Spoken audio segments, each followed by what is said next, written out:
ምዕራፍ 13 የእስራኤልም ልጆች በእግዚአብሔር ፊት እንደገና ክፉ ሥራ ሠሩ። እግዚአብሔርም በፍልስጤማውያን እጅ 40 ዓመት አሳልፎ ሰጣቸው። ከዳን ወገን የሆነ ማኑሄ የሚባል አንድ የጾርዓ ሰው ነበረ። ሚስቱም መካን ነበረች፣ ልጅም አልወለደችም። የእግዚአብሔርም መልአክ ለሴቲቱ ተገልጦ እንዲህ አላት፣ እነሆ አንቺ መካን ነሽ፣ ልጅም አልወለድሽም። ነገር ግን ትጸንሻለሽ፣ ወንድ ልጅም ትወልጃለሽ። አሁንም ተጠንቀቂ፣ የወይን ጠጅን የሚያሰክርም ነገር አትጠጪ፣ ርኩስም ነገር አትብዪ። እነሆ ትጸንሻለሽ፣ ወንድ ልጅም ትወልጃለሽ። ልጁም ከእናቱ ማኅፀን ጀምሮ ለእግዚአብሔር የተለየ ናዝራዊ ይሆናልና በራሱ ላይ ምላጭ አይድረስበት። እርሱም እስራኤልን ከፍልስጤማውያን እጅ ማዳን ይጀምራል።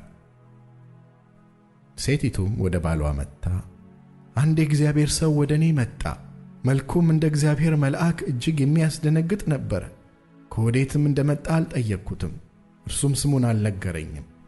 እርሱም እነሆ ትጸንሻለሽ፣ ወንድ ልጅም ትወልጃለሽ፣ ልጁም ከእናቱ ማኅፀን ጀምሮ እስኪሞት ድረስ ለእግዚአብሔር የተለየ ናዝራዊ ይሆናልና አሁን የወይን ጠጅ የሚያሰክርም ነገር አትጠጪ፣ ርኩስም ነገር አትብዪ አለኝ ብላ ተናገረች። ማኑሄም ጌታ ሆይ፣ የላከው የእግዚአብሔር ሰው እባክህ እንደገና ወደ እኛ ይምጣ፣ ለሚወለደውም ልጅ ምን እንድናደርግ ያስገንዝበን ብሎ ወደ እግዚአብሔር ለመነ። እግዚአብሔርም የማኑሄን ድምፅ ሰማ። የእግዚአብሔርም መልአክ እንደገና ለሴቲቱ በእርሻ ውስጥ ተቀምጣ ሳለች ተገለጠላት። ባሏ ማኑሄ ግን ከእርሷ ጋር አልነበረም። ሴቲቱም ፈጥና ሮጠች፣ ለባሏም እነሆ በቀደም ዕለት ወደ እኔ የመጣው ሰው ደግሞ ተገለጠልኝ ብላ ነገረችው። ማኑሄም ተነስቶ ሚስቱን ተከተለ። ወደ ሰውየውም መጥቶ ከዚች ሴት ጋር የተነጋገርክ አንተ ነህን? አለው። እርሱም እኔ ነኝ አለ። ማኑሄም ቃልህ በደረሰ ጊዜ የልጁ ሥርዓት ምንድር ነው? የምናደርግለትስ ምንድር ነው? አለው። የእግዚአብሔር መልአክ ማኑሄን ሴቲቱ ከነገርኳት ሁሉ ትጠንቀቅ፣ ከወይንም ከሚወጣው ሁሉ አትብላ፣ የወይን ጠጅንም የሚያሰክርንም ነገር አትጠጣ፣ ርኩስም ነገር ሁሉ አትብላ፣ ያዘዝኳትን ሁሉ ትጠብቅ አለው። ማኑሄም የእግዚአብሔርን መልአክ የፍየል ጠቦት እስክናዘጋጅልህ ድረስ እባክህ ቆይ አለው። የእግዚአብሔርን መልአክ ማኑሄን አንተ የግድ ብትለኝ መብልህን አልበላም፣ የሚቃጠለውንም መሥዋዕት ማዘጋጀት ብትወድ ለእግዚአብሔር አቅርበው አለው። ማኑሄም የእግዚአብሔር መልአክ መሆኑን አላወቀም ነበር። ማኑሄም የእግዚአብሔርን መልአክ ነገርህ በደረሰ ጊዜ እንድናከብርህ ስምህ ማን ነው?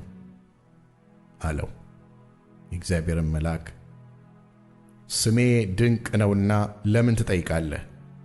አለው። ማኑሄም የፍየሉን ጠቦትና የእህሉን ቁርባን ወስዶ በድንጋይ ላይ ለእግዚአብሔር አቀረበው። መልአኩም ተአምራት አደረገ። ማኑሄና ሚስቱም ይመለከቱ ነበር። ነበልባሉም ከመሠዊያው ላይ ወደ ሰማይ በወጣ ጊዜ የእግዚአብሔር መልአክ በመሠዊያው ነበልባል ውስጥ ዐረገ። ማኑሄና ሚስቱም ተመለከቱ፣ በምድርም በግንባራቸው ተደፉ። የእግዚአብሔርም መልአክ ዳግመኛ ለማኑሄና ለሚስቱ አልተገለጠም። ያን ጊዜም ማኑሄ የእግዚአብሔር መልአክ መሆኑን አወቀ። ማኑሄም ሚስቱን እግዚአብሔርን አይተናልና ሞት እንሞታለን አላት። ሚስቱም እግዚአብሔርስ ሊገለን ቢወድ ኖሮ የሚቃጠለውን መሥዋዕትና የእህሉን ቁርባን ከእጃችን ባልተቀበለን፣ ይህንም ነገር ሁሉ ባላሳየን፣ እንዲህ ያለ ነገርም በዚህ ጊዜ ባላስታወቀን ነበር አለችው። ሴቲቱም ወንድ ልጅ ወለደች፣ ስሙንም ሶምሶን ብላ ጠራችው። ልጁም አደገ፣ እግዚአብሔርም ባረከው። የእግዚአብሔር መንፈስ በጾርዓና በኤሽታኦል መካከል ባለው በዳን ሰፈር ውስጥ ሊያነቃቃው ጀመረ።